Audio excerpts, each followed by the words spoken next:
Madame, Monsieur, bonjour, quel plaisir de vous retrouver en cette matinée. Aujourd'hui, nous sommes samedi 11 juillet, il est 8 heures. Nous allons vous accompagner jusqu'à 9h30 et ça va être le dernier week-end auquel on va se voir, le dernier week-end de la saison, bien sûr, puisque nous allons vous retrouver à partir de septembre prochain. Inch'Allah, vu que c'est les vacances. Alors, pour ce dernier week-end de cette saison, Ahmed Guéligassine sera parmi nous, comme chaque samedi. Cette fois-ci, il va nous faire rencontrer donc, avec notre personnalité qui a marqué donc, notre temps, qui a marqué l'époque contemporaine algérienne, un homme de lettres, un savant, un chercheur, pardon, en littérature. Il s'agit donc de Hadj Mohamed Ben Ramdan Chaouch. Également, comme chaque samedi, Agnès Rel sera parmi nous. Elle va nous parler d'un sujet d'actualité, un sujet malheureusement qui prend de plus en plus d'ampleur sur le plan santé. Il s'agit donc des accidents cardiovasculaires. Alors, comment réduire ces accidents cardiovasculaires, comment réduire les problématiques liées donc, à tout ce qui est donc tout ce qui touche le rythme cardiaque et notre santé cardiaque, et ben, ce sera des questions auxquelles Agnès Rer répondra. Et toujours, donc, comme chaque samedi, Amina Ziri sera parmi nous. Cette fois-ci, elle va nous parler de musique, d'une dernière sortie musicale également qui vient s'ajouter à la discographie algérienne. Et c'est ce matin, donc nous allons revenir sur un événement qui sera organisé le 25 juillet, donc samedi prochain, Inch'Allah, un événement qui sera organisé par les étudiants. Donc, les étudiants en génie industriel, ils sont déjà à leur 8e édition. Oui, c'est une belle tradition qui s'est installée. C'est une charité festival. Donc, c'est un festival où ils vont récolter donc, des dons pour répondre aux besoins des nécessiteux. Également, ce matin, nous allons nous intéresser à la nutrition, nous allons nous intéresser à cette saison estivale. C'est vrai que cette saison estivale, on aime bien tout ce qui est léger, on se rabat beaucoup plus sur les sandwichs, mais comment préparer des sandwichs sains? Et bien, notre chef cuisinière, elle sera parmi nous pour nous en parler. Notre collègue Hamid Rebouh, il est déjà à sa deuxième édition donc, de sa série Algérie Symphonie d'un patrimoine universel. Et cette fois-ci, donc, il revient sur les gardiens du désert. Il sera parmi nous pour nous en parler. Voilà donc pour le programme de cette matinée. Avant de commencer, ce sera pause musicale et on se retrouve juste après.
Et voilà, très très belle reprise de Marhoum Othman Bali Dam'a. Et cette fois-ci, place à Greg Hassan. Ahmed. Bonjour Ahmed. Bonjour, Comment ça va? Ça se passe bien? Mais elle n'a pas dépassé l'original de Othman Bali. C'est ce qu'on disait. Belle reprise, belle interprétation. Mais l'original, Othman Bali, surtout la scène, elle est culte. Elle est culte, exactement. D'ailleurs, ça a été une scène qui a été considérée comme une scène ambassadrice de la culture saharienne algérienne. Voilà, il a été l'ambassadeur d'ailleurs de la chanson Tergui. Un timbre de voix magnifique. Exceptionnel. Exceptionnel, sans jamais. Effectivement. Alors Ahmed, aujourd'hui, nous allons, comme d'habitude, faire la connaissance d'une autre personnalité qui a marqué l'histoire de l'Algérie contemporaine cette fois-ci, n'est-ce pas? Oui, cette fois, juste après. Le jingle, bien sûr. Allez, juste après.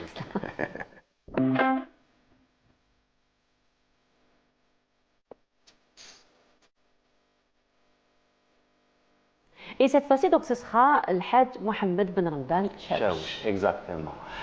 C'est une personnalité, j'allais dire, très connu à Tlemcen, donc il a marqué plein de générations, pas qu'à Tlemcen parce qu'il a enseigné dans plusieurs villes, mais qui est un peu timidement connue, disons. Elle est connue par les initiés, il n'y a que certains qui connaissent la personne. Moi je me souviens, la première personne qui m'a parlé de lui, c'était professeur Mahmoud Bouayad, donc il le connaissait puisqu'ils sont de la même ville, ils sont de Tlemcen. Mais depuis, donc, ce n'est que dernièrement qu'un ami, Abdelkader, m'a parlé de lui. Je me suis dit, tiens, donc, je devrais lui consacrer une rubrique parce que quand même, il revient comme ça. Son parcours, il est très intéressant. Donc, il est né en 1911, il est décédé en 1991, donc 80 ans. Il a consacré pratiquement toute sa carrière à l'enseignement. Il a fait l'école à Tlemcen, donc Msid Louha comme on dit, et l'école coloniale.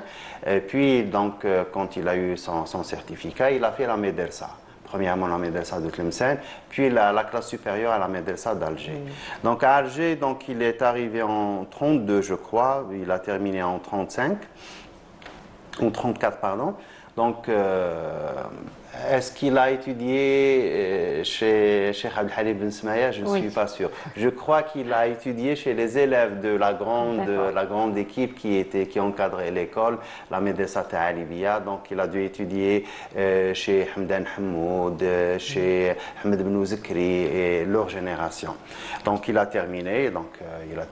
C'est une formation qui était très balèze. C'était une formation bilingue, mais ils étudiaient la littérature française comme si c'était ils étudiaient la littérature française et tout ce qui concerne la langue arabe, donc comme et Sharia Islamia, ils avaient une très très bonne formation.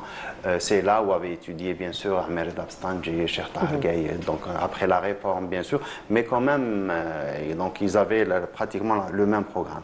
De là, donc quand il termine, il commence l'enseignement. Donc il a enseigné en premier, donc il a enseigné la langue arabe dans des écoles à Oran, Razawat, le Qol Tiaret. Donc on les déplaçait pour voir. Donc comme c'était des indigènes, donc chaque 2 ans, ils devaient se dépayser. Donc, mais pour eux, c'était... Premièrement, il y a l'engagement et deuxièmement, il y a aussi c'est un tourisme en fait. Ils connaissaient les régions, ça leur permettait de connaître des gens et de tisser des liens. Et c'est ce qui a aidé par la suite un peu au mouvement national et à la révolution, parce que c'est des gens qui se connaissaient déjà. Donc ça, Yamkuruna Yamkurullah, comme disait dans le Coran Karim. Donc de là, il a enseigné puis au début c'était la langue arabe, puis c'était Sharia Islamia, donc fiqh, tafsir, mantiq, etc. Donc il a enseigné à l'école de Constantine, à l'école de Tlemcen. Puis par la suite, il est revenu, il s'est installé à Tlemcen, il a enseigné au fameux lycée Ben Zarjab de Tlemcen. Nous, on l'a connu, tu te souviens, à travers Ben Tanawiyat, le concours à l'époque, lycée Benjar. On se souvient, c'est comme ça qu'on a connu tous ces lycées de l'Algérie. Donc, puis il est devenu inspecteur jusqu'à sa retraite 72, en 72. Donc là, on se dit, là, il prend sa retraite, il va prendre sa retraite. Mais non. Mais non. Mais non. C'est une autre vie qui commence. C'est une deuxième vie, c'est une carrière. Il se lance dans l'écriture, il devient auteur, puis il s'occupe de tout ce qui concerne les biographies et la littérature en Algérie. Donc, entre autres, il a ce très beau livre, Baqat Sawsan fi Ta'rif bi Hadirat Tilimsan. C'est un très beau livre de 2 tomes. Il a détaillé l'histoire de Tlemcen à l'époque des Iyanides. Ce qu'on peut, donc il a compilé toute l'information qu'il y avait à l'époque. Parce que maintenant, le mode de recherche est différent. Maintenant, on a l'outil informatique, donc on peut faire des recherches en utilisant. Mais à l'époque, il devait tout lire. Oui. C'est pas la même chose, faire des fiches, les classer les fiches, prendre l'information. La collecte d'informations prenait beaucoup plus de temps, effectivement, que la rédaction elle-même. Exactement. C'était vraiment très laborieux pour eux. Donc, il a rédigé ce livre, puis il a écrit un autre livre qui a été publié, Irshad al-Ha'ir ila Athar Udaba al-Jazair. Donc, c'est 2 volumes, je crois, exactement. C'est des dizaines et des dizaines de biographies d'hommes de lettres de l'Algérie, de toute l'Algérie cette fois. Et dès le début, du début à la fin, donc à son époque. Donc, il a essayé de compiler toute cette information. Ce qui est notable, c'est que ces 2 livres n'ont pas été édités de son vivant. Il est décédé avant. Ça nous fait un pincement dans le cœur. C'est vrai. Exactement. Donc, on les a publiés après. Donc, ce qui a été publié en son vivant, c'est le premier, on en a parlé, je ne sais pas si tu travailles, quand on a parlé de Bakr ibn Muhammad Taharti. Donc, il a fait Dar al-Waqad min Sha'r Bakr ibn Muhammad. Donc, il a collecté tout ce qui était éparpillé dans les sources.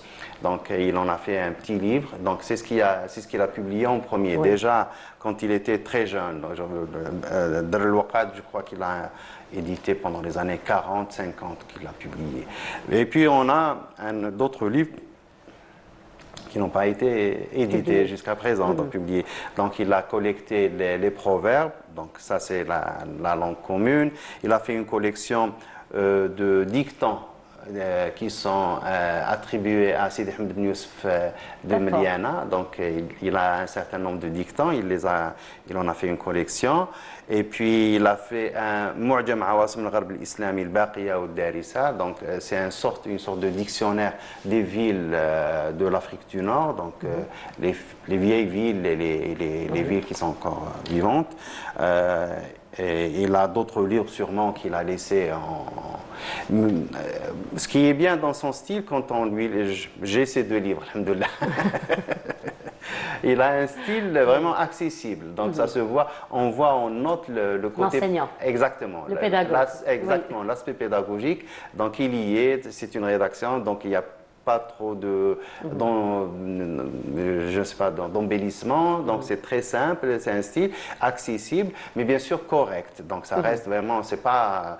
Et c'est des écrits qui peuvent faire école aussi, parce que, surtout maintenant pour les élèves, les étudiants, quand ils veulent apprendre à rédiger les biographies, l'histoire, etc., donc ils peuvent s'en inspirer. Et puis, donc, il y a toute la rigueur historique aussi, donc il y a les dates, surtout dans le livre Baqat Sawsan, là c'est vraiment un livre d'histoire. Et c'est l'un des livres, donc, même jusqu'à présent, les universitaires ne peuvent pas s'en passer, bien qu'il y ait eu par la suite quelques livres qui ont été consacrés à l'histoire de Tlemcen, Yahya Bouaziz, Mortad, Abdelaziz Filali, donc il y a beaucoup de gens qui sont... Il y a Dhina aussi qui s'est intéressé à la ville de Tlemcen, mais bon, son livre trouve sa place. Parce que aussi, il n'oublie pas aussi de faire aussi d'utiliser les textes littéraires, les poèmes, etc. Et il les utilise aussi dans la rédaction de son livre. Donc, on a un tout. Et donc voilà. Donc, On aurait aimé que tous ceux qui ont fait de l'enseignement, surtout sa génération, parce qu'ils étaient connectés à d'autres générations qui avaient d'autres informations, surtout le 19e siècle qui reste un siècle clé pour l'Algérie. Donc Tlemcen a vécu deux exils. Il y a la première occupation en 1837, puis la deuxième 1848, je crois, ou 1847. Donc on appelle ça un Am el-Harba. Quand les gens tous ont quitté la ville, ils sont partis, donc ils sont éparpillés dans le Haouz de Tlemcen, et c'était une période de neige, donc il y a beaucoup de gens qui sont morts. Donc cette harba a marqué les esprits de Tlemcen, et les vieux, donc on continue à parler de la harba des années durant. Donc tout ça, lui, donc c'est la génération qui a collecté ce type d'informations, qui est à transmettre aux générations qui sont venues par la suite. Donc voilà un peu. Comprendre effectivement cette période et toutes les souffrances. Surtout. Oui, exactement, parce qu'ils ont vécu des mois et des mois dans la contrée, dans les montagnes, donc il n'y avait rien, pas d'eau, surtout il faisait froid, il neigeait aussi, donc ils n'avaient pas de nourriture, ils sont partis comme ça, donc avec les habits qu'ils avaient sur eux, donc ils ont Harbo Broham, c'est le coup, donc on connaît, donc c'est Am el-Harba. Il y a eu deux Am el-Harba, il y a le Am el-Harba à Tlemcen, il y a un autre aussi en 1837 à Constantine, donc les Constantinois appelaient ça Am el-Shar. Parce que les soldats français, quand ils sont rentrés dans la ville, ils avaient faim, ils avaient tellement faim, ils ne demandaient que le khobz, donc ils voulaient ksra. Ils voulaient ksra, donc et les gens étaient là à cuisiner. Donc, effectivement. Donc voilà une autre personnalité, encore une fois, qui a marqué son temps, qui a marqué la littérature. Espérant que ces titres-là verront le jour, ils seront publiés, parce que du moment qu'ils sont déjà complètement recoupés, ils sont je ne sais pas chez qui ils sont, peut-être chez sa famille, donc ça serait bien qu'on s'en occupe un peu, parce que ça reste quand même quelque chose de très important. Ça reste des références, aussi des outils de travail pour les chercheurs. Surtout pour maintenant les qu'il y a beaucoup exactement, les enseignants et les étudiants qui s'intéressent maintenant. Il y a un retour un peu, il y a beaucoup de nostalgie dans l'air, donc il y a un retour à l'histoire, et les gens se réapproprient leur histoire, et c'est tout à leur honneur, comme dirait l'autre, donc c'est très intéressant. Donc avec c'est Mohamed Ramadan Chaouch, on clôture la saison, donc au plaisir de toute façon je remercie tous les gens qui nous ont suivis, qui nous suivent. Il y a certains qui nous ont fait des suggestions dans les réseaux sociaux, ils nous ont fait des remarques, et j'espère que donc et c'est grâce à ça justement qu'on continue. Voilà, donc on s'excuse. Inch'Allah, il a pour l'Arbi l'Amar Naoud Ntlaq. Inch'Allah, à partir de septembre. En tout cas, c'est toujours un plaisir de te retrouver tous les samedis. Donc, on te dit bonnes vacances, repose-toi bien. Une belle liste, Inch'Allah, à partir de septembre, surtout. Inch'Allah, merci beaucoup. Ahmed, très belle continuation. On continue cette fois-ci. Nous allons aller nous intéresser donc à une rencontre scientifique. Donc, rencontre scientifique, les polymères, développement de la pétrochimie. C'est Yasmine Chouir qui s'y intéresse dans ce reportage, et on se retrouve juste après.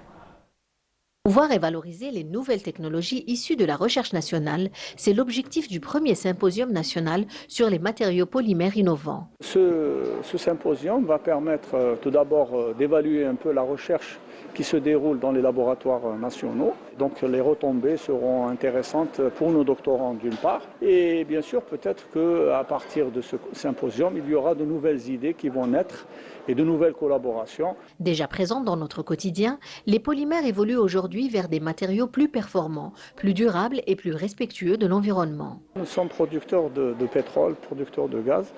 Donc c'est un peu valoriser nos sous-produits. Parce qu'en fait, l'Algérie a souvent exporté son pétrole brut, mais le développement de la pétrochimie, il faut qu'on y aille, parce que quand même c'est une richesse énorme que nous n'utilisions pas et qu'il faudrait que maintenant on puisse développer, et nous avons les compétences pour ça. Au-delà des usages traditionnels, ces matériaux ouvrent de nouvelles perspectives dans les énergies renouvelables, le traitement de l'eau, la santé, l'agriculture et l'industrie. Un potentiel qui en fait un véritable levier d'innovation pour l'Algérie. Ce qu'on attend de ce symposium, c'est de montrer que les matériaux polymères sont omniprésents dans la vie du quotidien. Alors le but, c'est d'abord de renforcer surtout la collaboration entre l'université et le secteur socio-économique, de montrer donc une visibilité de la recherche scientifique en Algérie. Les polymères s'imposent également dans le domaine pharmaceutique, utilisés notamment pour l'administration des médicaments et la conception de biomatériaux. Ils contribuent au développement de traitements plus sûrs et plus efficaces. Les matériaux polymères sont très importants dans l'industrie pharmaceutique parce qu'ils permettent aujourd'hui une meilleure observance des traitements, c'est-à-dire le médicament que prenait le patient à raison de 3 fois, 4 fois par jour. Grâce à ces nanoparticules polymériques, il va le prendre en 1 fois par mois ou même plus, grâce à des implants hydrogel, etc. Et donc c'est une grande avancée pour l'industrie pharmaceutique et j'espère que ça va se développer dans notre pays. Organisateurs de ce symposium, les chercheurs du laboratoire des matériaux polymères développent des solutions adaptées aux besoins de secteurs stratégiques, tout en intégrant les enjeux de la durabilité, du recyclage et de la protection de l'environnement. Nos étudiants de master ont réalisé une fenêtre intelligente qui peut réguler la température et diminuer la consommation d'électricité dans le domaine des bâtiments et qui a été récompensée par le premier prix du Salon Bathymatek 2026.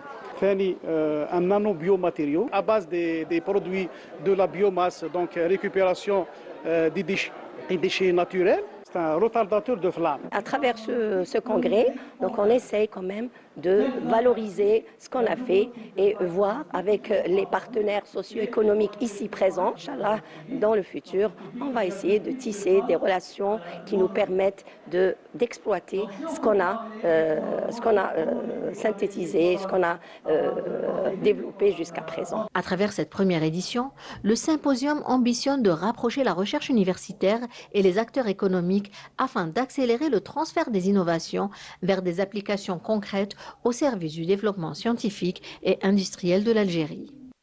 Et les étudiants en Polytech nous donnent rendez-vous le 25 juillet prochain, samedi prochain, pour un festival, pas des moindres. Ils sont déjà à la 8e édition. Ils vont nous parler, elles vont plutôt nous parler, parce que ce sont 2 filles qui nous rejoignent ce matin. Anaïs Douar. Bonjour Anaïs. Bonjour. Comment ça va? Alhamdoulilah. Ça se passe bien? Alhamdoulilah. Alhamdoulilah. Et Maya Arfi. Bonjour Maya. Bonjour à Comment vous. ça se passe Maya? Ça va très Les bien. baisses? Ça va. Alhamdoulilah. Bravo les filles pour ce que vous faites. Merci. Vous êtes déjà à la 8e édition? Eh oui. Mine de rien, belle tradition, hein, n'est-ce pas? Oui. Alors avant de parler donc de cette 8e édition de Charity Festival, je voudrais qu'on revienne un petit peu sur votre club. Ok. Alors, qui veut commencer? Alors moi. Vas-y. Notre club, c'est le club des activités polyvalentes. Anglophone? Non. Francophone. Francophone, d'accord. Il a été fondé en 2010 par de jeunes polytechniciens. Alors, et il continue à être géré par de jeunes polytechniciens, oui, n'est-ce toujours. pas? Oui. Alors, polyvalente, du coup, il touche à beaucoup d'aspects de la vie estudiantine, que ce soit l'aspect scientifique, l'aspect culturel, l'aspect caritatif. Durant l'année, on organise beaucoup d'événements. Si je pourrais citer quelques événements, nous avons eu Dzaïr Rihla fi Zman, qui était une journée... C'est très politique ça. Oui, qui était une journée pour célébrer notre patrimoine algérien. Magnifique. Avec différentes formes artistiques, notamment la musique avec notre orchestre et d'autres musiciens qui nous avons... Votre orchestre, ça veut dire oui, que nous avons du club, vous avez... Bravo. Oui. Joindre l'utile à l'agréable, alors, n'est-ce pas? Et c'était un événement qui a été tenu à l'Opéra d'Alger, qui avait rassemblé plus de 1000 personnes déjà. Si je remonte un peu plus récemment, nous avons organisé Celebra Science, qui était une journée pour célébrer la science comme son nom l'indique. On avait eu des conférences tenues par des professeurs et des chercheurs sur beaucoup de thèmes qui touchent la science et l'innovation, les nouvelles technologies. On avait eu aussi pour cette édition une petite nouveauté, on avait apporté une petite nouveauté qui était les Celebra Battles. C'était des speeches de 7 à 10 minutes tenus par des étudiants autour d'un sujet qu'ils avaient choisi et c'était une nouveauté qui a été très appréciée par le public. Et si je pourrais citer un dernier événement, ce serait Charity Festival du coup, qui va être organisé en fin juillet, Inch'Allah. Inch'Allah. Alors, dis-nous Maya, c'est déjà la 8e édition, c'est un Charity Festival, donc ça consiste en quoi? Exactement, c'est la 8e édition cette année. Donc le Charity Festival, c'est une fête foraine caritative qui rassemble chaque année des milliers de visiteurs sur une journée de divertissement, d'animation pour petits et grands. Donc il y a des jeux, des activités, des stands, des ateliers avec des spectacles qui se rendent sur toute la journée. Les gens pourront venir s'amuser. Et bien sûr, comme c'est un festival caritatif, donc tous les fonds récoltés durant cette journée sont déversés à une cause caritative. En l'occurrence, cette année, nous allons contribuer à la cause des enfants orphelins. C'est pour aider les enfants orphelins. Le festival se tiendra le samedi 25 juillet à Fantasyland. Alors, comment on fait pour y participer? Entrée libre? Entrée libre.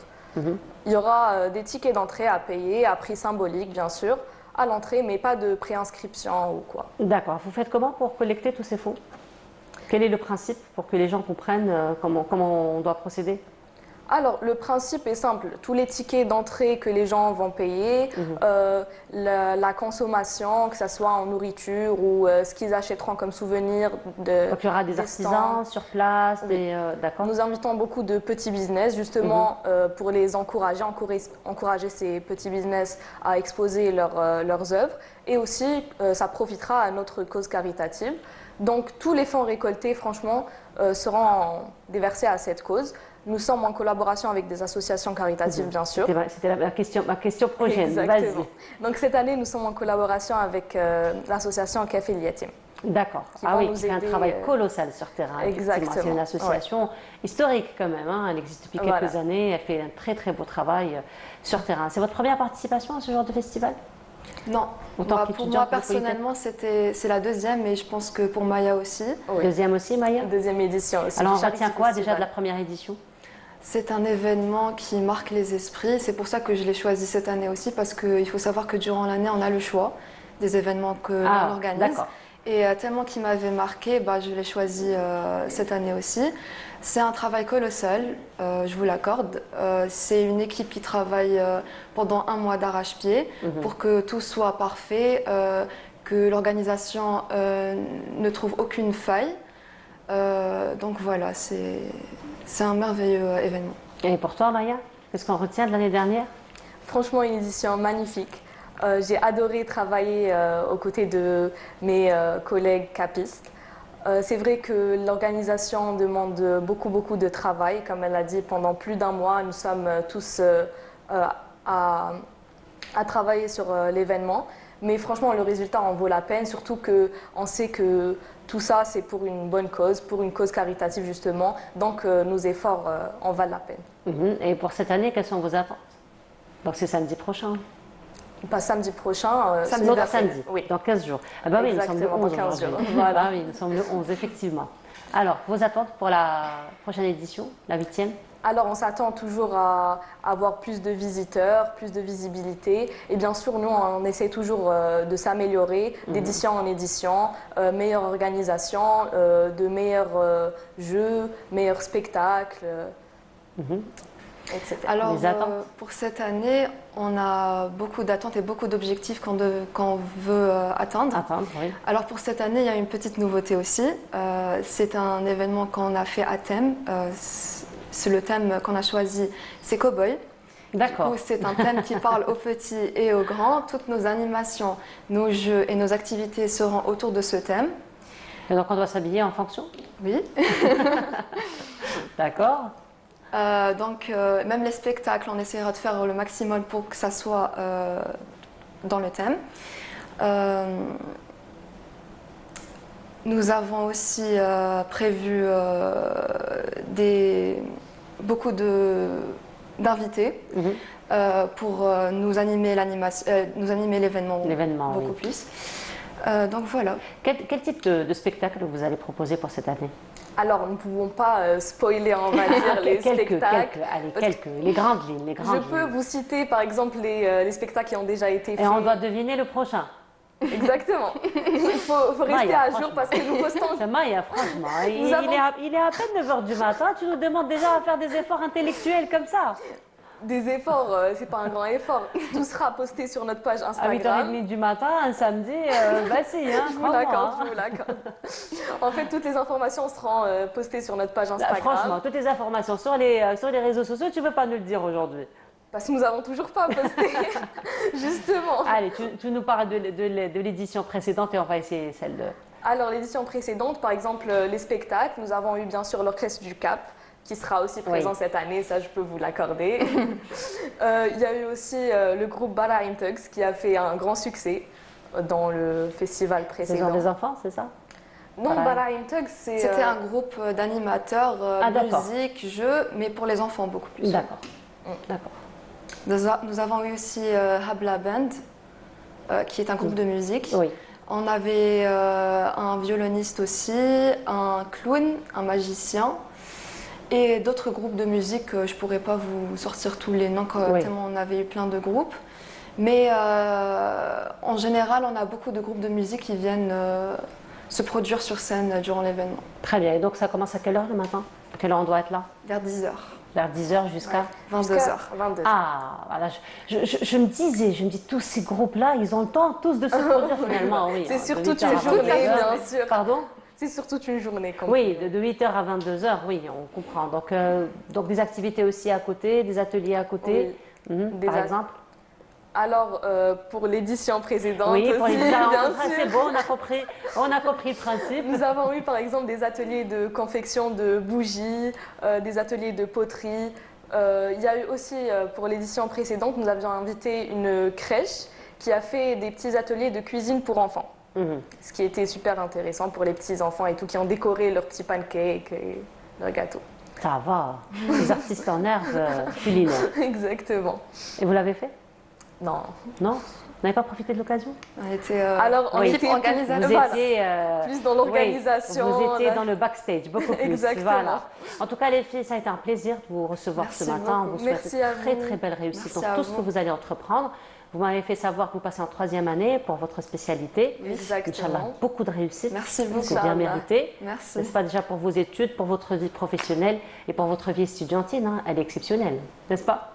Voilà. Exactement. En tout cas, Anaïs, Maya, ça a été un plaisir. Merci beaucoup. Très belle réussite pour votre événement et tout ce que vous allez entreprendre par la suite. Merci beaucoup. Merci à vous. Et on continue cette fois-ci. Nous allons à la rencontre d'un artiste pas comme les autres. Et c'est Lamia Boudbouda qui l'a rencontré dans ce portrait. On se retrouve juste après.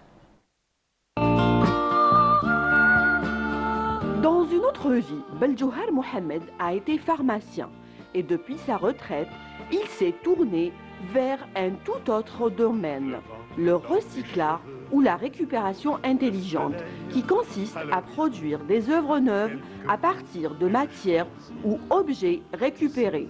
Marqué dans sa jeunesse par les brocanteurs qu'il a sillonnés avec un père horloger. Ça a commencé vers, je dirais, l'âge de 11-12 ans. Un petit peu grâce à mon père, Allah yarhamou, qui était horloger par passion, hein, pour réparer les montres qu'il achetait toujours en brocante. Il allait les pièces de rechange, fait les brocantes, donc il dînait mal. Et c'est un petit peu là qu'est né avec c'est là où il y a eu le déclic. Ammé Mohamed collecte des objets, des métaux, il chine partout et c'est après usinage de ces vieilleries qu'on peut apprécier le génie de l'homme. Un obus se transforme en lampadaire, une vieille théière d'où émerge une ampoule, une raquette de tennis réincarnée en horloge. Il donne une seconde vie à ces objets. J'essaye de faire de l'art plastique à partir d'objets récupérés, c'est-à-dire, ce n'est pas monter n'importe comment. 80% des pièces sinon ça reste dans le bricolage. On a envie de sortir du domaine du bricolage. Donc, je récupère des pièces, je fais le démontage intelligent, c'est-à-dire à l'échelle art plastique, c'est des pièces qui parlent. Un exemple, c'est un message, c'est un porte-bougie fait avec du fil de fer récupéré dans la rue, mais quand on voit l'objet, il y a une expression. pouvoir encore regarder. Artiste dans l'âme, il peint et c'est souvent la mer car elle évoque pour lui un sujet sensible qui touche les haragas. مقيوس بزاف بالفينومين تاع الحرقة هذا. Donc j'en parle à ma manière. Et toujours avec des objets récupérés, c'est-à-dire machine, bon enfin récupérés, quand je dis récupérés, même des fois achetés, parce que ma passion restera toujours les bons compteurs, bien sûr. Le jazz ouvert dans la nuit. En artiste généreux, il fait même participer d'autres artistes à la création de ses œuvres.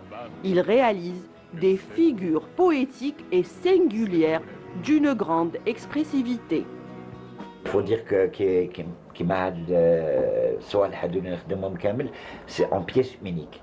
Jamais deux objets qui se ressemblent. Là, c'est une signature. D'un côté, il y a beaucoup de gens qui me disent tiens, j'en veux deux comme ça. Je dis c'est impossible. Je dis c'est impossible. Deux comme ça, c'est impossible. Parce que il y a une pièce, deux, trois, quatre ou cinq pièces récupérées. Donc ça reste une signature. Sensible à la question du traitement des déchets, il enseigne à travers un module pédagogique et créatif ses idées du recyclage à des jeunes lycéens à Ruiba. J'ai commencé il y a une semaine à essayer d'inculquer des idées à des jeunes. Je suis dans un lycée à Ruiba. Je remercie les gens qui m'ont contacté pour ça justement. Essayer d'inculquer des idées les jeunes. Quand vous avez tous quelque chose à la maison, mais s'il y a une idée qui se développe, allez-y, montrez-moi ce que vous faites. On va donner comme savoir-faire.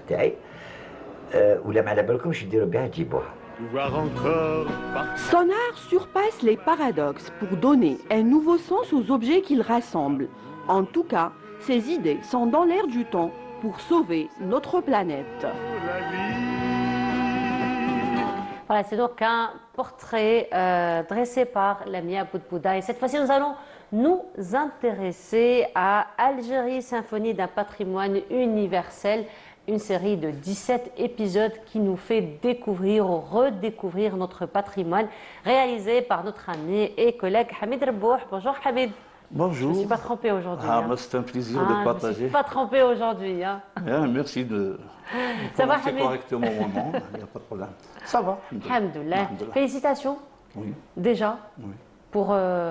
Ça reste quand même un travail colossal. Et là, nous sommes déjà à au deuxième épisode. Voilà. Donc, ce sont déjà 17 épisodes. Nous sommes au deuxième. Et cette fois-ci, tu l'as consacré aux gardiens du désert, n'est-ce pas?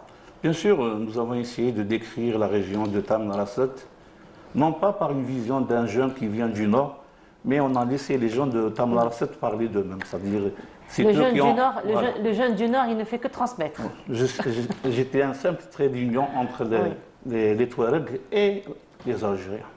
Alors, quelle est la particularité de cet épisode? Voilà, Tamanrasset, comme vous le savez, c'est une terre d'histoire, de culture et de rencontres. On a essayé, à travers un fil conducteur, de raconter l'histoire, premièrement, de Tinhinen, cette figure emblématique du Sahara et l'ancêtre des Touaregs. Comme on a essayé de mettre en lumière les richesses du désert et la culture qui se transmet de génération en génération.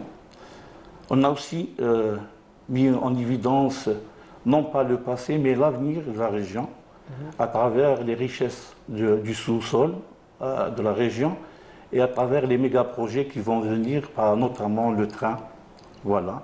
Comme on a décrit les sites emblématiques de la région, comme l'Ilulam, l'Askrem et l'Art el-Jnoun. Et on a enfin décrit la richesse culturelle à travers les chants, la musique, les habits et le mode de vie. Voilà, donc c'est un voyage que tu nous proposes. Voilà, un voyage de 40 minutes. De 40 minutes.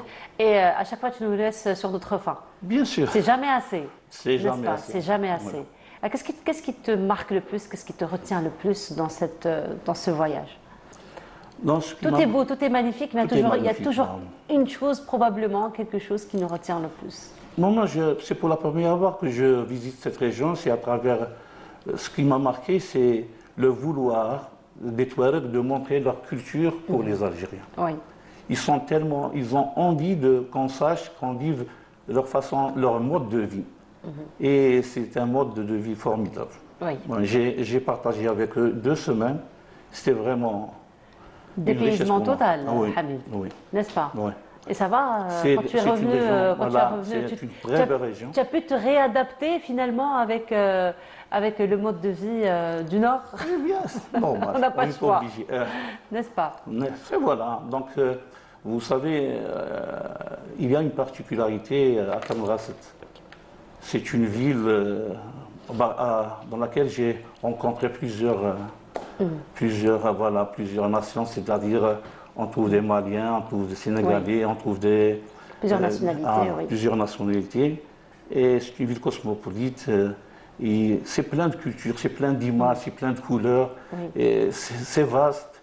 Et tu sens la culture.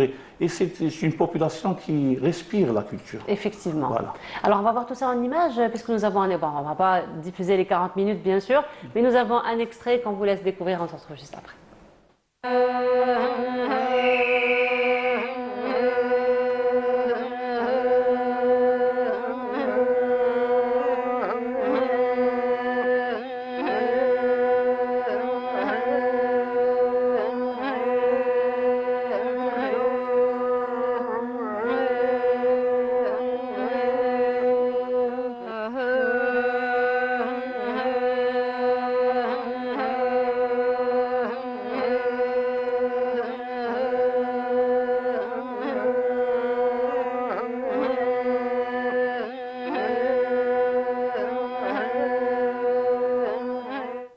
Ça, c'est un avant-goût. Mais alors, beaucoup de suspense, hein, finalement. Oui, c'est la région, elle est riche. Il y a des zones. J'ai découvert Tahrat, c'est la région de Tahrat, et c'est une région formidable. C'est plein de couleurs. Oui. Quand tu dis plein de couleurs, tu veux dire quoi? Il y a une variété de couleurs, c'est-à-dire il n'y a pas qu'une seule couleur dans la région. Donc on peut dans composer l'architecture, dans le tenue traditionnel. Les rochers, ils ont une couleur, le sable, la couleur or du sable, voilà. Et la nature, la verdure des arbres, la richesse animale, la faune et la flore, tout est beau. Oui, j'imagine. Nous avons notre deuxième extrait. Alors ça reste un avant-goût puisque tu nous donnes rendez-vous ce soir, hein, donc on va le découvrir ce soir. Mais allez, un autre extrait pour un avant-goût. C'est l'histoire d'une femme venue du Nord, une figure mystérieuse dont le nom résonne encore à travers les siècles, Tinhinan.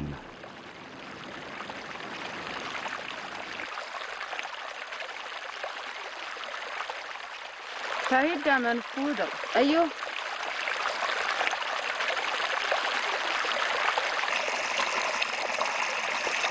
الطفا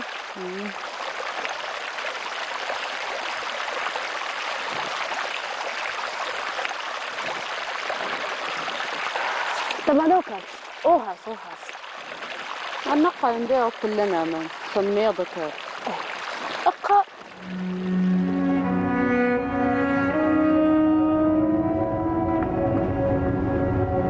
Situé à Abalissa, à 100 km de Tamanrasset, le tombeau de Tinhinan demeure l'un des sites les plus symboliques. Un autre extrait aussi, Hamid, et on a vu une reconstitution des faits finalement de Tinhinan. Voilà, c'est une reconstitution.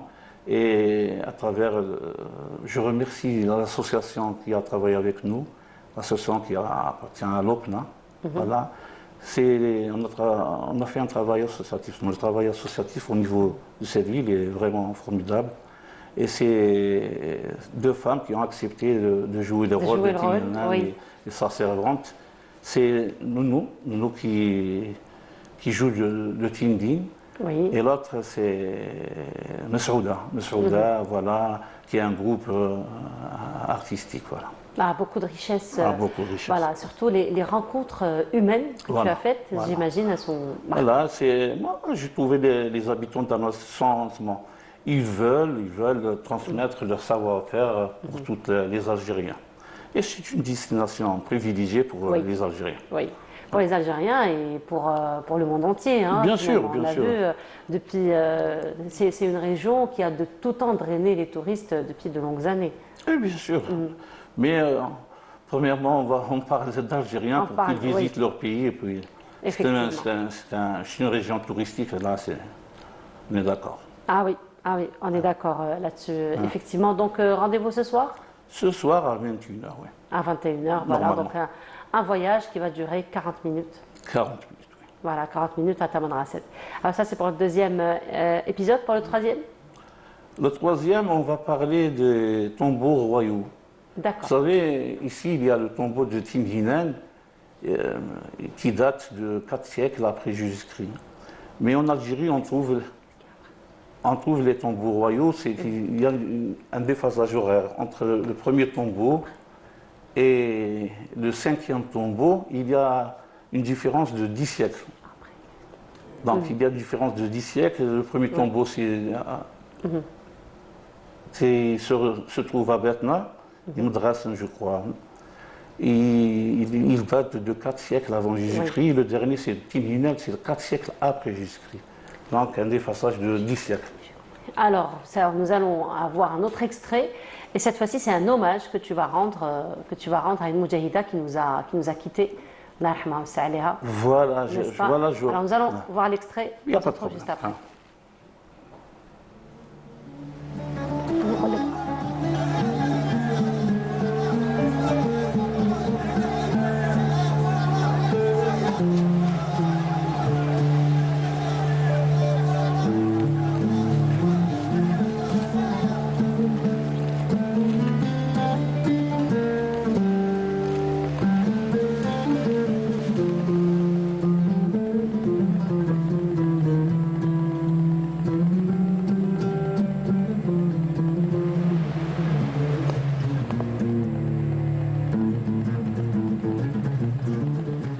اللهم ربي يجعلكم في الجنة، الله يرحمكم.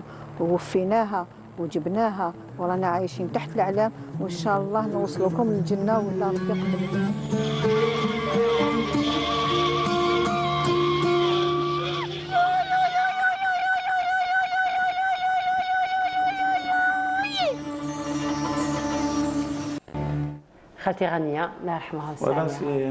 Voilà, je rends hommage à cette dame avec qui j'ai eu le privilège et l'honneur de réaliser un documentaire.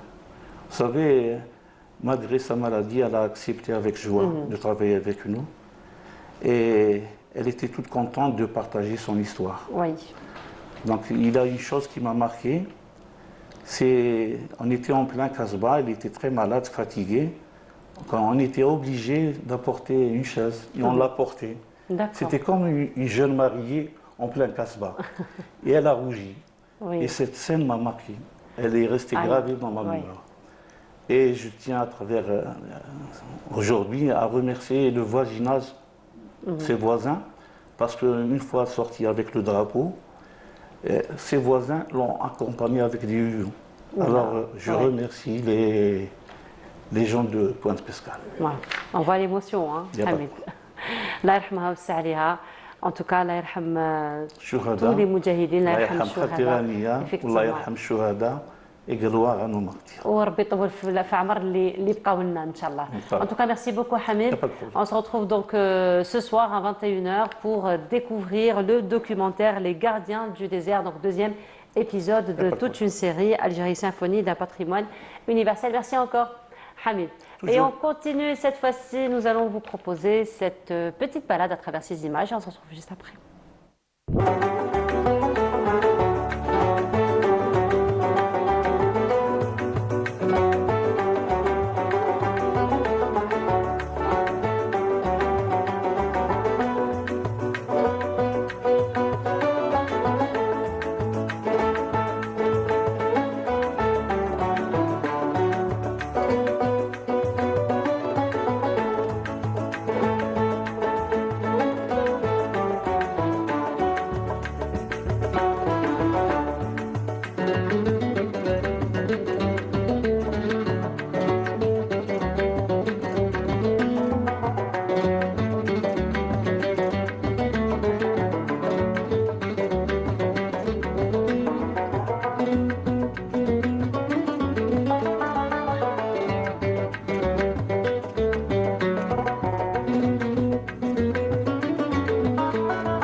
une page santé que nous allons ouvrir en votre compagnie ce matin, puisque Ania Srel est déjà parmi nous. Ania, bonjour. Bonjour.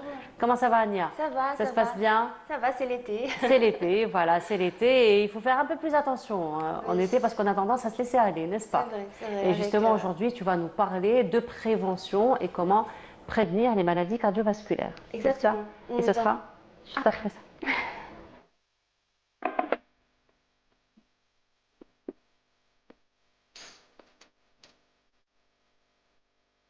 Prévenir les maladies cardiovasculaires, c'est ce que tu as choisi pour nous aujourd'hui, Ania. Exactement. Et pourquoi j'ai choisi ce thème? Déjà, il y a beaucoup de facteurs de risque cardiovasculaires qui sont modifiables. Et nous le savons déjà, les maladies cardiovasculaires font beaucoup de dégâts dans le monde. C'est l'une des causes les plus fréquentes de mortalité sur un plan mondial. Et on en entend de plus en plus de cas de personnes qui sont jeunes, actives. Ce n'est pas que des personnes âgées, grabataires, et ça touche vraiment tous les âges et de plus en plus de jeunes. Et justement, le fait que ces facteurs de risque, on peut agir dessus, que ce soit avec des efforts personnels ou avec des systèmes qu'on peut mettre en place. D'ailleurs, il y a des efforts qui sont faits aussi en Algérie pour réduire ces problèmes-là, ces pathologies-là. Donc, quelles sont justement ces maladies d'abord qui donnent soit un fort taux de mortalité ou même des handicaps qui peuvent, on va dire, perturber, bousculer la vie d'une personne et de son entourage.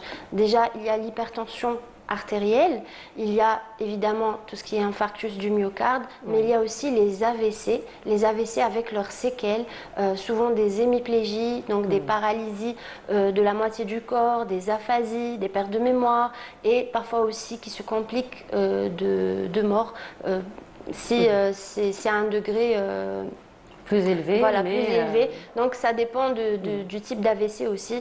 Donc toutes ces pathologies-là, il y a aussi beaucoup de pathologies qui touchent les artères, des pathologies qui touchent les vaisseaux des membres inférieurs, qui donnent aussi des caillots, qui peuvent se transformer en embolie pulmonaire aussi. Donc il y a tout un tas de pathologies cardiovasculaires et qui ont les mêmes facteurs de risque pratiquement, qui ont des facteurs de risque communs.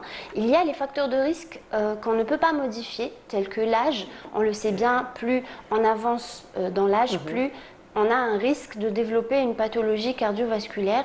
Il y a aussi le sexe, même si ça touche autant les femmes que les hommes en réalité, mais à un âge différent. C'est-à-dire que ça touche les femmes plus lorsqu'elles ne sont plus protégées par les hormones, c'est-à-dire autour de la ménopause, alors que les hommes sont touchés beaucoup plus tôt par certaines pathologies cardiaques. Mais il y a aussi le stress. Voilà, là, on va parler de ce qui est modifiable. Il y a le stress chronique, le mauvais stress, nous allons dire, que ce soit le stress au travail, que ce soit le stress pathologique, c'est-à-dire il y a des personnalités qui sont plus sensibles que d'autres au stress. On oublie de le dire, mais ce n'est pas tout le monde qui est... nous ne sommes pas tous égaux face aux événements stressants de la vie. Il y a des personnalités qui sont plus fragiles que d'autres et plus sensibles au stress et à la somatisation de ce stress, c'est-à-dire à la transformation de ce stress en maladie organique, que ce soit cardiovasculaire, voire des ulcères et autres pathologies à côté qui sont aussi liées à cet état psychologique. Donc c'est là qu'on doit agir, c'est-à-dire réduire le stress au maximum, que ce soit par une activité physique aussi, la sédentarité, ça fait partie aussi des facteurs de risque, l'alimentation, évidemment, on en a parlé tout au long de l'année, voilà, on le rappelle toujours, l'alimentation déséquilibrée est un des plus grands facteurs de risque des pathologies cardiovasculaires qui est modifiable, heureusement. Donc le fait de manger moins gras, mais aussi moins sucré. On parle souvent de réduire le mauvais cholestérol, de réduire le cholestérol, le gras, les fritures, mais c'est aussi valable pour tout ce qui est sucre et sucre ajouté, le diabète. Donc lorsqu'on prévient le diabète et qu'on réduit son taux de glycémie déjà dans le corps, on réduit le risque de maladies cardiovasculaires. Donc ça fait aussi partie des risques sur lesquels on peut agir, c'est-à-dire réduire sa consommation de sucre, réduire les aliments transformés et tout ce qui est,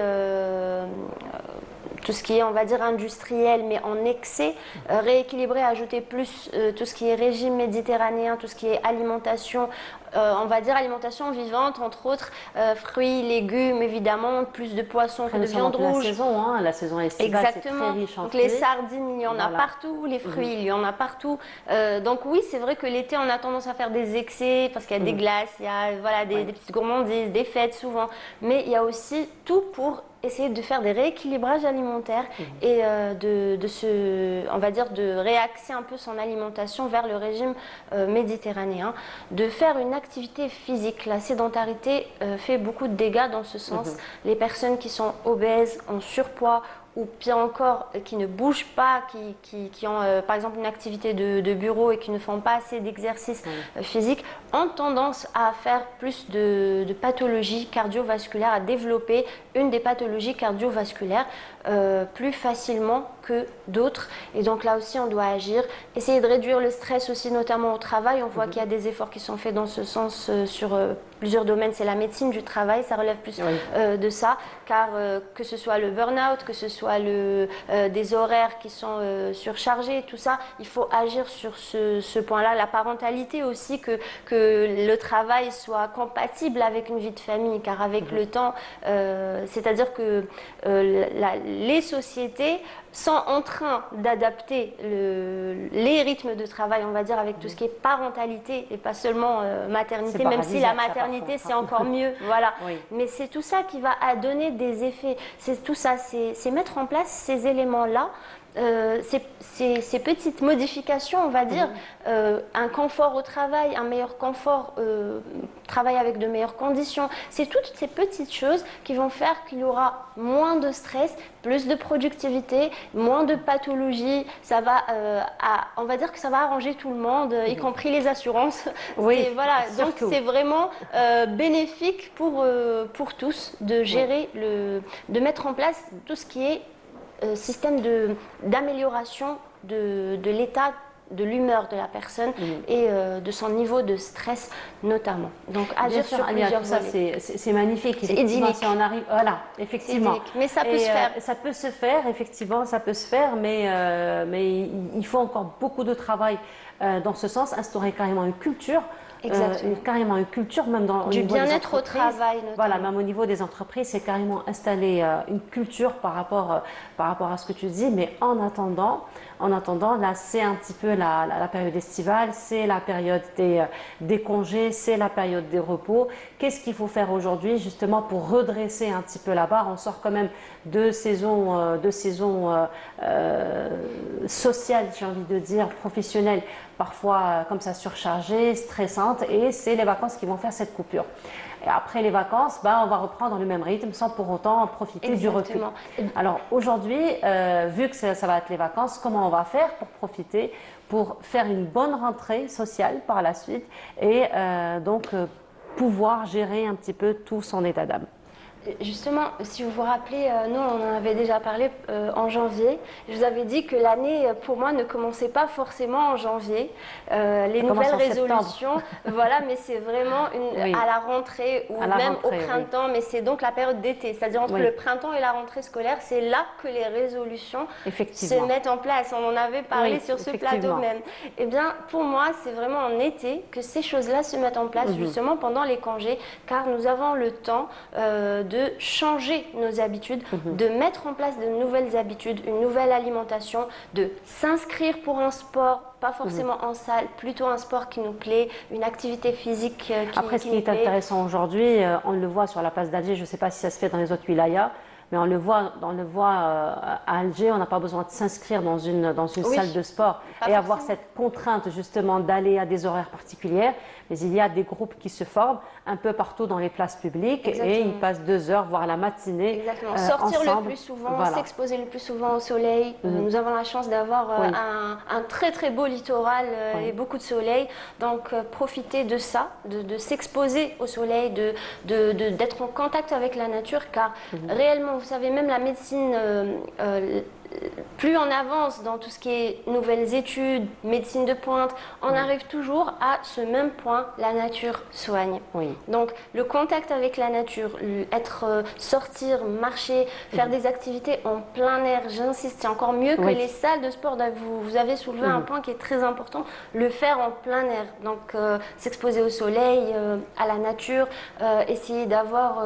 D'ailleurs, ça crée même des liens, c'est bon pour tout ce qui est vie sociale et ça a un impact direct aussi sur le bien-être, d'avoir cet équilibre-là côté social, d'avoir une vie sociale tout simplement. Surtout. Voilà, et des liens réels.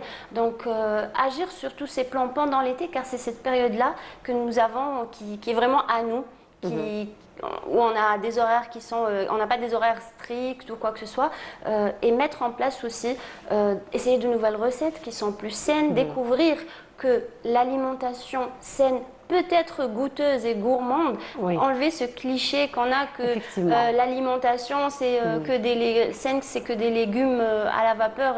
Non, essayer de nouvelles recettes et essayer de mettre ça en place de façon à ce que ce soit beaucoup plus régulier pendant l'année, qu'on puisse maintenir ça comme une nouvelle résolution pendant l'été et non pas forcément le mois de janvier seulement. Oui, c'est ce qu'on espère en tout cas, profiter de ces vacances pour redresser un petit peu la barre, pour se reposer. Exactement. Le sommeil, d'ailleurs, le sommeil est très important. Voilà, dormir suffisamment. D'ailleurs, beaucoup d'études font le lien entre la qualité du sommeil et le développement des maladies cardiovasculaires. Et en été, c'est le premier bouc émissaire, ça va être le sommeil finalement. Le premier qui sera sacrifié, c'est le sommeil. Donc effectivement, il faut faire très très attention parce qu'aujourd'hui, il est question quand même de santé. Exactement. Et comme tu le disais si bien au début d'émission, malheureusement, c'est la première cause de mortalité aujourd'hui. Exactement. Et on voit de plus en plus de cas chez les jeunes et c'est ça qui est d'autant plus inquiétant.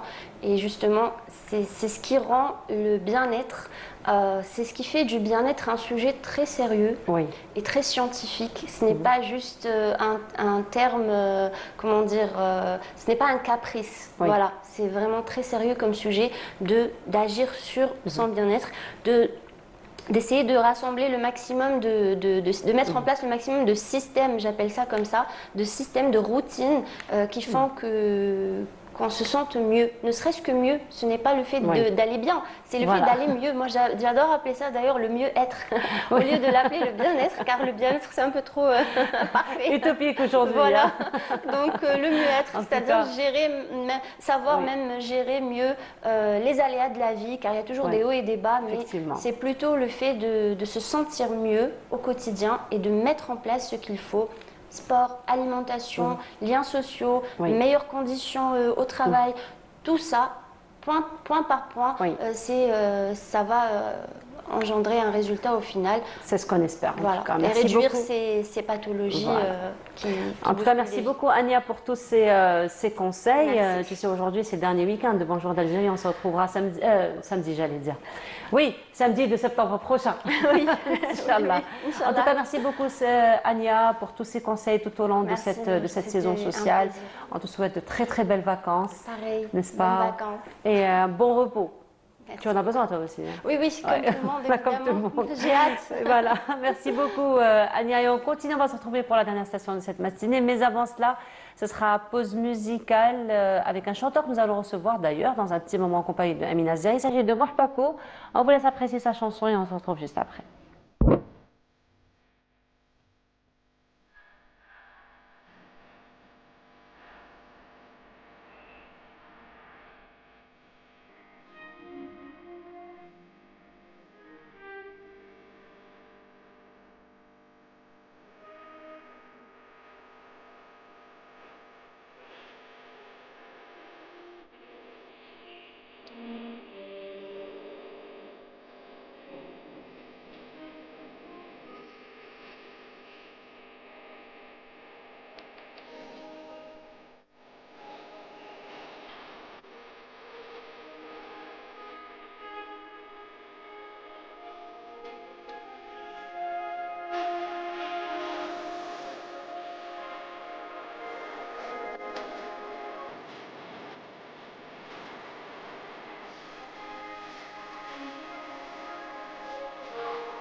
Très belle chanson de Mouhpako qui est parmi nous d'ailleurs aujourd'hui. C'est l'invité de Mina Zeri. Bonjour Mina. Bonjour. Comment ça va? Ça va? Ça se passe bien? Fidèle bleu.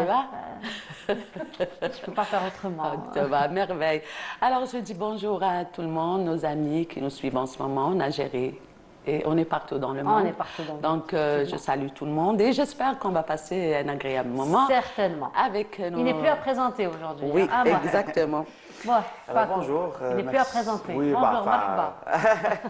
Merci beaucoup pour l'invitation. Merci à Amina, merci à toi. Vous êtes chez vous, oui, toute l'équipe de Bonjour. Ah, non, c'est toujours un plaisir de passer chez vous. Ah, je me fais Bonjour d'Algérie ou la Canal Algérie, c'est la base de la promotion algérienne déjà. Donc, on a les artistes et tout. Donc ça nous fait vraiment plaisir et personnellement. Donc comme ça, on va sûrement passer un bon moment avec vous. Donc voilà. Ça commence bien déjà avec la chanson. Ah oui, ça commence va. bien. Alors, Mouhpako, j'ai une question à vous poser qui n'a rien à voir avec votre passion pour la musique. C'est l'été. Oui. À la belle que l'été, c'est le moment de tous les excès. Oui. Tous les excès. Oui. Zama, vous faites attention un petit peu à votre alimentation. Wallah, honnêtement, pas du tout. Pas du tout. Là, j'essaie de faire des efforts, mais il y a pas longtemps. Oui. Alors justement, vous tombez très bien aujourd'hui parce que notre invitée, elle va résoudre tous ces problèmes de tout ce qui est ça, c'est pas très bon, alors que nous allons avoir quelques astuces de bons sandwichs qu'on peut se faire durant l'été, mais sainement. Rufeida, bonjour. Alors Rufeida, c'est notre spécialiste cuisine. Voilà, toujours. Rufeida, c'est toujours un plaisir. Le plaisir est partagé. Je suis contente d'être parmi vous aujourd'hui aussi. Comme on va changer un tout petit peu. Oui, parce que c'est vrai que les sandwichs ont une très mauvaise réputation. Hein. Oui. C'est vrai que quand on parle de sandwich, c'est toujours très mauvais pour la santé, c'est toujours junk food. Et pourtant, aujourd'hui, tu viens casser ce mythe, Rufeida. Oui. N'est-ce pas? On est arrivé à un moment, c'est-à-dire de la vie où tout a changé. Oui. Surtout pour les jeunes, ils ne mangent pas comme nous avant, même on faisait shakshuka. On peut la manger, on était avec des frites et on la mange. Mais maintenant, tout le monde est branché sur des sandwichs, sur le fast-food, la bouffe avec rapide. des sauces comme ça, bien grasses. Bah oui, mais pas trop grasses. Beaucoup grasses. Il y a beaucoup de gras. Il se reconnaît. Avec toutes les sauces qu'on a, c'est un peu difficile. Et en été aussi, il ne faut pas oublier qu'on n'a pas envie de cuisiner, rester trop longtemps en cuisine, avec parce que ça chaleur, fatigue, la chaleur, la canicule. Alors je préfère avec vous, pour vous hein, et pour nos téléspectateurs, des sandwichs rapides et facile et c'est sain et anti-gaspillage. J'ai dit tout à l'heure, Amine, on a discuté sur ça. Je lui ai dit, j'avais des restes de marcouda, j'ai essayé de faire un bon sandwich comme ça avec du pain fait maison aussi, pain au seigle. J'ai fait des clubs sandwich. C'est rapide avec le reste d'une omelette, des restes de poulet avec du fromage. Ça donne un très très bon goût. Aussi, j'ai fait des omelettes en moule. C'est très facile avec des légumes. Des omelettes Oui, en moule. Je les ai cuites l'omelette. J'ai fait une omelette aux légumes, mais cuite dans un moule, en silicone au four, au lieu de la faire frire. Voilà. Alors c'est rapide. Moi, je trouve que c'est rapide, c'est sain, c'est-à-dire surtout pour le soir. Anna, pour moi, c'est anti-gaspillage. Je voulais parler de ça. Et aussi pour éviter qu'on mange les sandwichs dehors, parce que vraiment, ils sont trop gras. Surtout que c'est la période d'été, c'est la période des plages, des piscines. Donc, on a tendance à acheter sur place, alors qu'on ne sait pas trop Oui, pour l'hygiène, la qualité. Oui, c'est très... C'est-à-dire, on essaye de manger ça, même, c'est-à-dire se faire plaisir. Et donc, ça a l'air plus appétissant qu'un sandwich tabra. Comme quoi? Oui. Il va changer d'avis. Il va changer d'avis, c'est bon. Il commence à changer. Tu as déjà ton premier, client. Il va changer. Ça va dire Allah, c'est très beau, hein, machallah. Ça a l'air très bon. Ça a l'air très bon. Donc, c'est du recyclage. On peut faire donc des restes qu'on a à la maison au lieu de jeter. Au lieu de jeter, ça reste des fois au frigo de 3 jours, comme ça on sera obligé de les jeter. Alors j'ai essayé de faire du recyclage, bien sûr, même pour le pain de mie, c'est fait maison aussi. D'accord. Ah oui. Alors j'ai essayé de faire des petites parts c'est-à-dire être sûr qu'ils vont le manger. C'est ça. C'est-à-dire on ne jette pas. Je mange 2 ou 3 morceaux, en bas je laisse. Alors ça, c'est sûr qu'on le mange tout de suite. Voilà, on le mange tout de suite. Après, c'est léger pour le soir, on mange tout de suite. On peut manger plusieurs choses à la fois aussi. Donc ça nous permet de goûter à plusieurs choses et comme tu le dis si bien, de ne pas jeter. Bah oui, et ça c'est-à-dire pour le soir, pour le dîner, un pique-nique, la plage, ça passe partout. Ouais. Ça passe partout. Oui. Effectivement, ça passe partout. Amina, elle n'a pas de problème avec l'alimentation saine. Moi, je ne mange pas n'importe où. Voilà, je mange sais. pas n'importe où. D'abord parce que naïf.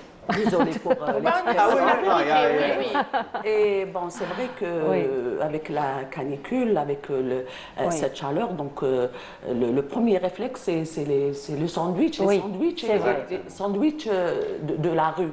Oui. Et puis on ne sait pas comment ils sont préparés. Parfois, avec sa barbe qui n'est pas propre. Non, il faut dire la vérité. Parfois, quand quelqu'un vient pour faire de la restauration, de la bouffe, il faut qu'il soit bien rasé, protégé, au moins. Rasé. Parfois, il n'est pas bien habillé. Parfois, il ne met pas de tablier. Exactement. Donc, c'est... Amina, très méticuleuse. Mais c'est vrai, il faut être propre. D'ailleurs, le fait de voir ses ongles, parfois, ils ne sont pas propres. Ça donne envie de ne pas... Elle va au détail du détail. C'est vrai, c'est pour ça que je ne mange pas n'importe où. Et c'est pour ça qu'elle est très méticuleuse. Amina, on a toujours de bons invités avec elle. Et puis moi, je suis pas très forte. J'ai une petite santé, donc je fais attention. Ah ben voilà. Donc aujourd'hui, Rufeyda nous donne de très bonnes astuces, effectivement. Exactement. Mais sinon, on est toujours bien accompagnés avec toi, Amina. Eh ben moi, je suis très contente ce matin d'accueillir Paco. C'est par rapport à un grand guitariste espagnol. La modestie. Non. C'est un nom un peu... Mohamed Paco, il a commencé, ça fait pas longtemps, et il a pu s'imposer. Il a presque 16 ans. Combien? 16 ans de 16 ans quand même. Donc, je le connais depuis très longtemps. Oui, il était jeune. Oui, voilà. Et il a su s'imposer grâce à son talent. Et puis, il nous a offert des chansons vraiment merveilleuses qu'on a adorées, des chansons qui ont eu beaucoup de succès, entre autres Le Mektoub, Hayat, in Algeria. Et il est là aujourd'hui pour parler de sa nouvelle chanson. Oui. Hein? D'abord, on collecte félicitations pour la chanson. Merci beaucoup. Et félicitations pour l'arrivée du petit prince Oui. Zahir. Allah يبارك ما شاء الله. Alors, تربى في عزكم Inch'Allah, j'ai fait une très grande dédicace. On dit je t'aime beaucoup. Inch'Allah, يكبر بخير. Inch'Allah, ya Rabbi, تربى في عزكم et prendre l'établissement, madame. Et félicitations à madame et monsieur Bouneb, tes parents, que je salue, que j'embrasse très fort. Donc, on veut tout savoir sur l'histoire. Alors, pour la chanson, c'est déjà, elle est intitulée Toulilia. Voilà. Donc, bon, comme vous savez, c'est des inspirations, donc des sujets d'inspiration. Je m'inspire de sujets d'imagination et voilà, je ne laisse pas passer l'occasion toujours la chanson. Je compose et j'écris. Donc, Toulilia, c'est tout simplement, c'est une histoire, on va dire, pas triste, mais mélancolique. Voilà, dans le sens où il nous ou la vice versa. Voilà. Donc, du coup, c'est une chanson assez moderne. J'ai changé un petit peu de style, mais tout en gardant la touche particulière de Mohamed. Exactement. C'est vrai que c'est une touche particulière. Ce que j'aime chez Mohamed, c'est que c'est un gars qui fait un travail de recherche, donc il travaille à faire la caisse et justement, moi quand je l'écoute, je sais qu'il a fait des recherches, c'est-à-dire il fait des recherches pour... Et ce qui est important dans tout ça, c'est qu'il a trouvé son propre style. Oui. Hein? Donc, c'est le plus important. Très reconnaissable d'ailleurs. Exactement. Hein. Son genre, très reconnaissable. Première note, on sait que c'est vous. Exactement. Son style, c'est un mélange, une fusion entre les différents styles, la pop, le flamenco et aussi le chabi. C'est un passionné du chabi. On va t'écouter, Lyon.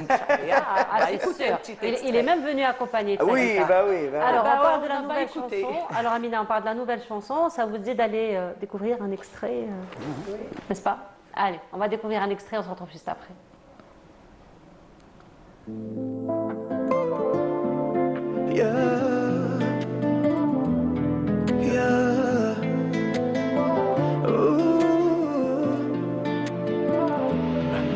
نهار صحيب والليل يجيني ثقيل فرق الحبيب جمراتي ما تقيس تجيني غريبة من غيرك ما لقيت وحشت وانت من القريب وانتي بعيدة عليا دوري تقولي لي صون تلقايلي في العلالي مرياح ما فيدا كانت مبليا صون نسيتك وليت مرياح زي الحب اللي بيا زي صحابي والديا حياتي كنتي هادية من وراهم بالك سيميو رحتي وخليتيني كي نغرب كحلة تلكية طاير بين محاين والدنيا دارت عليا ما صاير ننسى الباصي عيشي في انتي وحدانية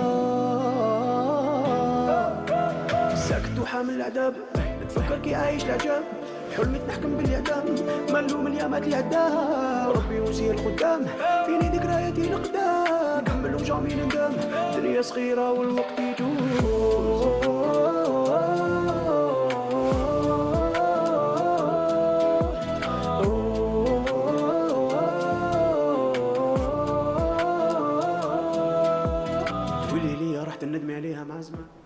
Voilà. Alors, elle se disait, Rufeida, c'est un peu triste. Oui, oui, pas c'est un peu triste. Oui, c'est vrai. Alors, j'aime bien, elle dit, toutes tes chansons sont comme ça. Gars triste, taxi. On te rassure, Rufeida, pas du tout. Pas Alors, du tout, c'est tout pas le du tout, contraire. La voilà. plupart des chansons, en fait, comment je procède, c'est des inspirations. Et si je saute pas sur l'occasion, bye bye. Donc du coup, il faut que je procède comme ça. On a besoin de chansons vraiment festives. À la fin, elle est revenue au LED. Au LED, c'est plus important. Oui, bah oui. C'est plus important. Donc il y a une touche quand même de positivité exactement. dans la chanson. Et pour répondre à la phrase TAC, راهي جايه ان شاء الله juste après une autre chanson joyeuse. Voilà. Bon, après ça fait partie de la vie. Oui, bah oui, la tristesse est une émotion dont on a besoin en tant qu'être humain. Donc ça fait partie de la vie effectivement. Mais on te rassure, Rufeida. La plupart de ces chansons sont joyeuses. On peut même y danser d'ailleurs. Moi, ce que j'adore, c'est le Mektoub qui a eu un énorme succès. Oui. Oui. Ça va. Mektoub, c'est mon premier bébé.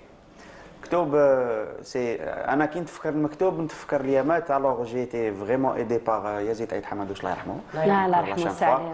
Je suis passé la première fois في l'émission Serial Ta Gueule هذيك تاعو et c'était grâce à cette émission là هو il m'avait enregistré في le studio تاع la radio et on a fait le clip kif kif et voilà, c'était le départ les alhamdoulilah, elle a connu un certain succès voilà, donc c'était grâce à ça que j'ai commencé ma carrière. Là, il a aidé pas mal de jeunes. Oui. Toute l'équipe de Bonjour a envie d'écouter un extrait. Oui. Chabi. On le laisse choisir. Qu'il a Chabi, on va faire un truc assez... Oui. Pour les intimes. Quelque chose de joyeux pour Rufeida, quelque chose de joyeux. C'est un passionné de Amar Zahila. Oui.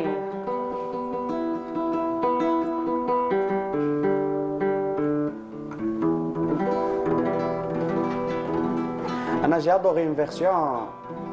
نروح شويه الميلانكوليك سي سا ديرونج با. J'ai adoré une version تاع يا بابور اللوح. Voilà, et c'est une version شابه بزاف. رايحه شويه في الفلامينكو داروا une autre version شابه. خفت لا نزيد نرى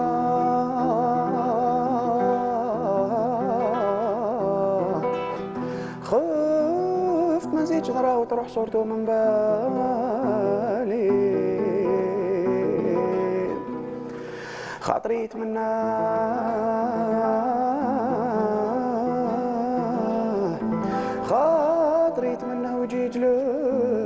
ويجي يجلس قبالي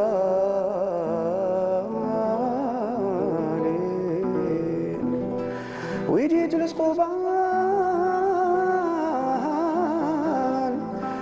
يجلس قبالي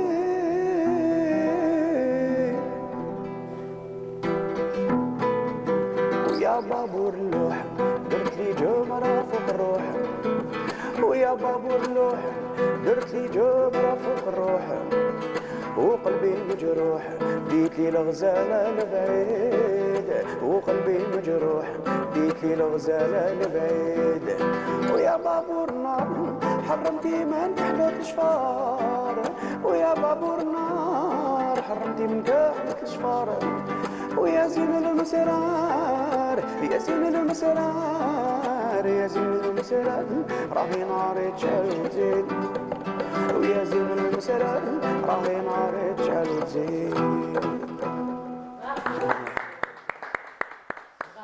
Ça va, elle n'était pas aussi Oui, dans une version flamenco, voilà. la chanson Non, non, est oui, pas- oui, oui, c'est d'autre voilà, côté. groupe Labas كنحيوهم voilà. يعطيك الصحة. الله يسلمك. De la chanson, il est passé à la formation. Donc, il a créé son école. Son école. Moi, j'ai eu l'honneur d'assister à l'inauguration et c'était vraiment magnifique. Donc, merci beaucoup. Mabrouk. C'était quand même un petit moment, c'était une année, un peu plus. 3 ans et demi. Ah, 3 ans et demi. Plus. Et moi, je trouve que c'est le moment parce que Mohamed, quand même, il a fait de la musique, il a étudié de la musique. Donc, il est là avec une pléiade d'artistes, ils sont là pour former justement. Et je pense que c'est très très important la formation pour un artiste, pour quelqu'un qui a cette envie de rentrer dans ce domaine. Exactement. Chauffer la passion, c'est très important. Un abdit avec passion. J'ai commencé autodidacte quand j'étais jeune. نلعب à l'oreille, tout ce qu'il faut, ça c'est important aussi. Mais la formation, مع الوقت كي الواحد يكبر يفهم باللي c'est très très important parce que ça enseigne la discipline, surtout faire de la génération. Il faut la discipline, il faut la concentration, لازم بزاف حاجات. Et à travers une école artistique ou une école de formation qui m'a dit, c'est très important en ce moment. Donc que ça soit musique ou la danse ou la dessin, tout ce qui est artistique. Voilà, c'est plus cadré, plus pédagogique. Exactement, chauffer, la pédagogie, l'encadrement, il faut, voilà, tout simplement. Moi je trouve que c'est important. C'est très important, effectivement. C'est très important, surtout qu'il y a des artistes qui se soucient par rapport à On cette a des diamants mais bruts. C'est très important, oui. Donc du coup, c'est bien de les forger un petit peu. Voilà. Et vous rencontrez de belles pépites, j'imagine. Bzaf. D'ailleurs, j'en ai ramené 2 la dernière fois à la radio. Jazo Maaya, ils sont passés et ils ont commencé à partir de rien. Jamais labo. Ils ont très très bien des enfants tellement ils sont réceptifs aux harbin, les réflexes qu'au bout de 6 mois, dites-moi Maaya pour une émission, juste pour les motiver aussi. Voilà, donc c'est vraiment ou ma te motiver ou Inch'Allah يولوا بالك pourquoi pas de futurs stars, pourquoi pas voilà. C'est que du plaisir pour moi. C'est sûr. Voilà. Donc la chanson اليوم تخرج. Oui, exactement. On a une exclusivité. Oui, اليوم في toutes les plateformes ça va sortir كامل voilà يقدروا يسمعوها partout, même les plateformes musicales هذوك يسمعوا كلش. Et le clip Inch'Allah ça va être pour soit de la semaine soit juste après. Voilà, directement. On l'attend avec impatience. Avec plaisir, avec plaisir. On pourra faire profiter nos téléspectateurs. Inch'Allah, avec plaisir. Inch'Allah. Mais sinon, restons avec une nouveauté, Mina. Nous avons une autre nouveauté musicale. Oui, exactement. Donc, c'est le 5 juillet. Les artistes, ils étaient là justement pour chanter la liberté. احنا دايما نقولوا احنا الجزائر الثورات تاعنا من اعظم الثورات في العالم. والاجداد تاعنا كيستشهدوا كيقروا باش يدافعوا هذه البلاد باسكو يافي ان سول بوت باش ما نعيشوش تحت الذل والاضطهاد وباش نعيشوا اليوم نعموا بالحريه والاستقرار في جزائر مستقله. Une chanson interprétée par Nasreddine Ghaliz. Un grand artiste, hein. يعيشك donc une chanson de Yassine Ouabed qui est aussi un grand poète. حنا على بالك علامنا ميم كي تكون البغويار يكون ما كانش الريح يرفرف علامنا. Donc c'est le titre de la chanson حنا علامنا بلا ريح يرفرف. مازالوا عشاش الدار مازالها سعلة السقيفة مازالها حرمة الجار علمنا بلا ريح يرفرف علمنا بلا ريح يرفرف يا هما الجزائريين.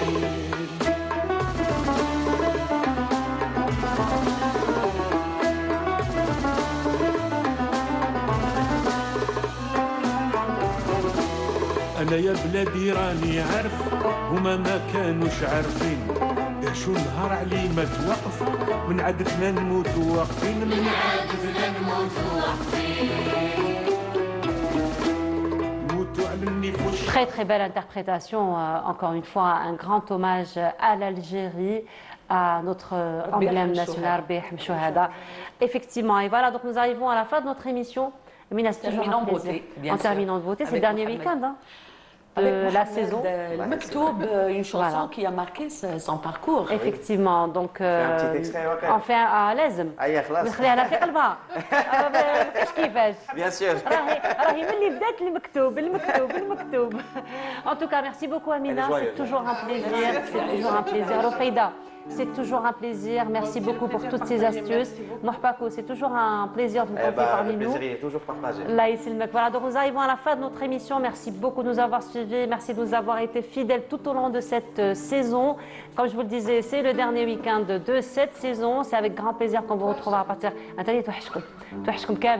Et on se retrouvera avec un très grand plaisir à partir de septembre, Inch'Allah. On vous dit profitez des vacances, reposez-vous bien, mangez sainement, surtout, pensez à votre santé et passez des agréables moments. Et donc, bonnes vacances à tous. À très très vite, Inch'Allah. On se quitte avec Mohpako.